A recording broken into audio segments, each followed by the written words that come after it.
ভাই এটাকে বলে স্টারডাম।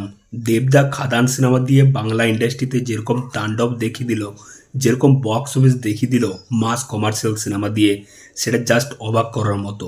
এই বর্তমান সময়ে দাঁড়িয়ে বাংলা ইন্ডাস্ট্রিতে কমার্শিয়াল সিনেমা দিয়ে এরকম কালেকশন সত্যি অবাক করার মতো।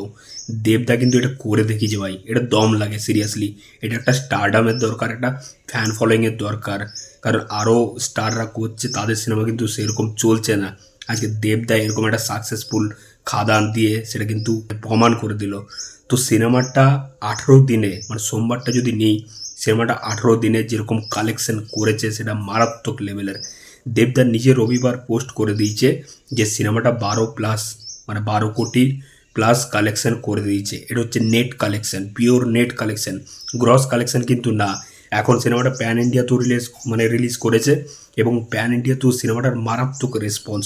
হিন্দি সিনেমার শো কমিয়ে দেওয়া হয়েছে, পুষ্পা 2, বেবি জন, মার্কোর মতো সিনেমার শো কমিয়ে দেওয়া হয়েছে এবং সেখানে খাদানকে শো দেওয়া হয়েছে, বুঝতে পারছো। এবং সেখানে প্রত্যেকটা শো কিন্তু অলমোস্ট হাউসফুল, না হলে হাউসফুল, মানে বাইরে হায়দ্রাবাদ, ব্যাঙ্গালোর, পুনে, উড়িষ্যা, এই সব জায়গাগুলোতে, যেখানে মানে চলার কথা নয়। কারণ প্যান ইন্ডিয়াতে সেরকমভাবে প্রমোশন কিছু করেনি, তারা জাস্ট সিনেমাটা রিলিজ করেছে আর কিচ্ছু না।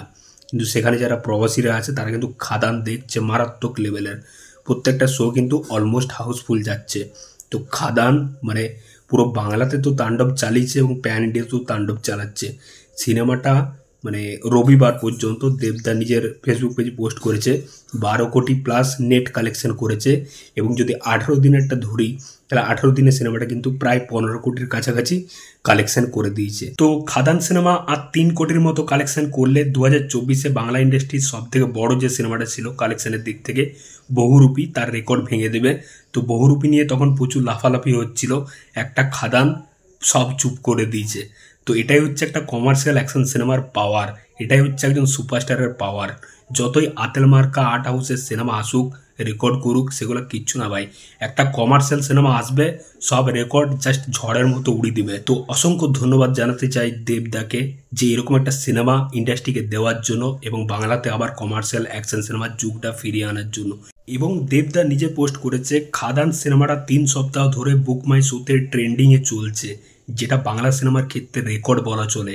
কারণ বাংলা সিনেমাতে হয়তো 1 সপ্তাহ, প্রথম সপ্তাহটা ট্রেন্ডিংয়ে চলে, তারপর থেকে সিনেমাটার ক্রেজ কমে যায়। কিন্তু খাদানের ক্ষেত্রে একদমই আলাদা, সিনেমাটা 3 সপ্তাহ ধরে বুক মাই শোতে ট্রেন্ডিংয়ে চলছে। গোটা বাংলা জুড়ে সিনেমাটার যেরকম ক্রেজ এবং প্যান ইন্ডিয়াতেও সিনেমাটার ভালো রেসপন্স রয়েছে, প্রত্যেকটা শো অলমোস্ট হাউসফুল যাচ্ছে। তো মারাত্মক ক্রেজ খাদানের। দেখা যাক সিনেমাটা লাস্ট কতদূর পর্যন্ত কালেকশন করতে পারে।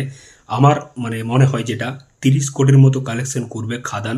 তোমাদের কি মনে হয় কতটা কালেকশন করতে পারে অবশ্যই জানিও কমেন্ট বক্সে। তো চললাম, দেখা হচ্ছে পরের ভিডিওতে। এই চ্যানেলে নতুন হয়ে থাকলে অবশ্যই সাবস্ক্রাইব করে যাও, চললাম।